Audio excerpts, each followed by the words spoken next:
আওয়ামী লীগ কোনোদিনই নির্বাচনে বিশ্বাস করে নাই, গণতন্ত্রে বিশ্বাস করে নাই। যে আওয়ামী লীগের বিচার এবং আওয়ামী লীগকে সম্পূর্ণভাবে পরাজিত করেই আমাদেরকে সামনের দিকে এগোতে হবে। কারণ আমরা মনে করি আওয়ামী লীগকে রাজনৈতিকভাবে পরাজিত করা সম্ভব হয়েছে, কিন্তু আওয়ামী লীগ বা ফ্যাসিবাদ এখনো নানাভাবে আমাদের সমাজে, আমাদের রাজনীতিতে রয়ে গেছে। আমাদের সাংস্কৃতিক অঙ্গনে, অর্থনীতি এবং ব্যবসায়িক জায়গা এবং বিভিন্ন সেক্টরে আওয়ামী লীগের লোকেরা রয়েছে, ফ্যাসিস্ট কাঠামো রয়ে গিয়েছে, আওয়ামী লীগের সুবিধাভোগী শ্রেণী রয়ে গেছে, আওয়ামী লীগের সন্ত্রাসীরা পর্যন্ত বিভিন্ন জায়গায় জামিন পেয়ে এখন তাণ্ডব চালাচ্ছে। ফলে সেই বিষয়গুলো কিন্তু আমাদের দীর্ঘমেয়াদী লড়াইয়ের মধ্য দিয়েই এই পুরো ফ্যাসিবাদী আওয়ামী লীগকে বাংলাদেশকে সম্পূর্ণভাবে পরাজিত করতে।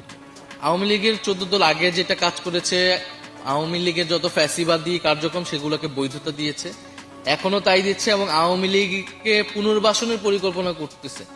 এবং জাতীয় পার্টি আপনারা দেখেন তারা বলতেছে, প্রকাশ্যে বলতেছে যে আওয়ামী লীগ ছাড়া নাকি নির্বাচন হবে না, আওয়ামী লীগকে নির্বাচন লাগে। এই কথা বলার সাহস তারা কিভাবে পাচ্ছে এই সময়?